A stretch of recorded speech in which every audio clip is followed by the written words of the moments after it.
सर्वांना रुपा जगताप रेसिपी आणि ब्लॉगमध्ये आपल्या सर्वांचं खूप खूप स्वागत. आज आपण वांग्याचं काप बनवणार आहोत.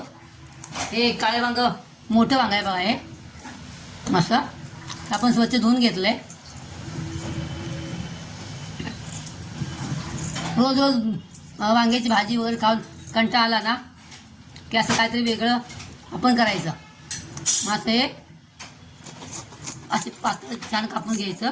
बघायचं आतमध्ये चांगलं आहे का वगैरे. असे थोडे थोडे असे पातळ पातळ स्लाइस करून घ्यायचे. हे बघा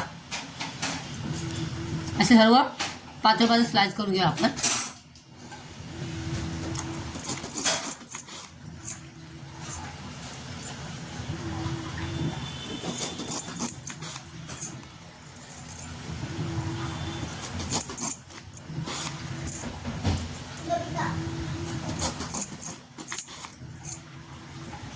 छानसे क्रिस्पी काप करायचे आपण.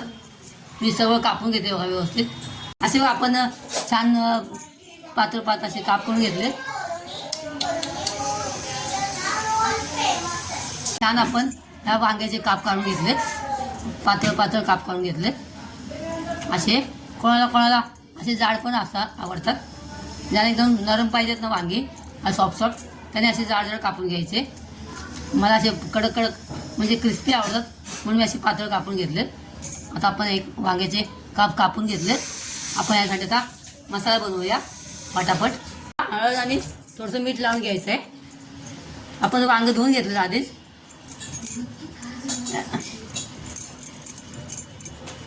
असं मीठ व्यवस्थित लावून घ्यायचं आणि हळद छान हळद मीठ लावून घ्यायचं मागून पुढून. असं व्यवस्थित हळद मीठ लावून घ्यायचं. मग असे सर्वांना हळद मीठ लावून घ्यायचं व्यवस्थित छान हळद मीठ लावून. आता इकडे आपण मसाले काढून घ्यायच्यात वांग्यासाठी. त्या कापल्या वांग्यासाठी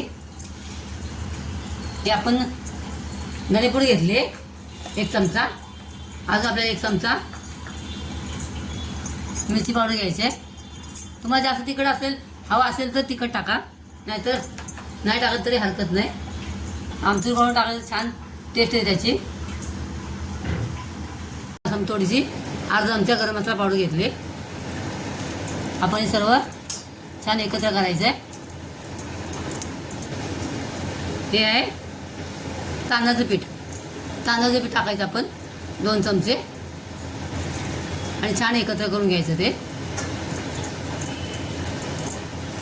तांदळाच्या पिठामुळे आपले एकदम असा क्रिस्पी होतात हे काप. लावलेले ना 10 मिनिटाचं ठेवायचं आहे. आपले 10 मिनटं झालेत बघा. होऊन गेले 10 मिनटं. ह्याला छान थोडंसं मीठ लावल्यावर आपण त्याला छान पाणी सुटलं आहे बघा. आता ते पाणी सुटल्यामुळे आपण हे जे पीठ केलं आहे ना आणि मीठ आणि हे मसाल्याने पीठ एकत्र केले ना त्याचं छान याचं ह्याला शेवटी कोटिंग छान बसेल बघा. त्यामुळे असं छान असं कोटिंग करून घ्यायचं. छान ओलं झाल्यामुळे छान कोटिंग बसतंय बघा. असं छान असे कोटिंग करून घ्यायचं बघा. मग इथलं मागून पुढं असं छान कोटिंग करून घ्यायचं.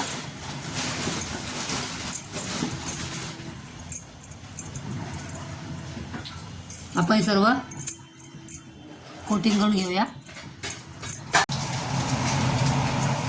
गरम करायला ठेवलंय बघा. तेल झाले बरोबर गरम. आपण यामधलं आता एक असं फ्राय करायचं. फाट गॅसवर फ्राय करायचं आपल्याला.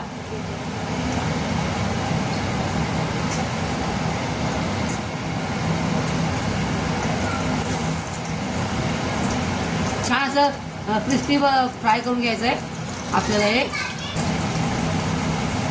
आपण डाळ भातावर वगैरे छान लागतंय बघा.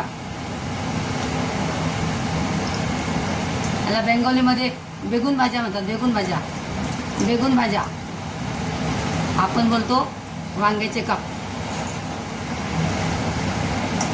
छान असे बघा एकदम क्रिस्पी फ्राय करून घ्यायचे.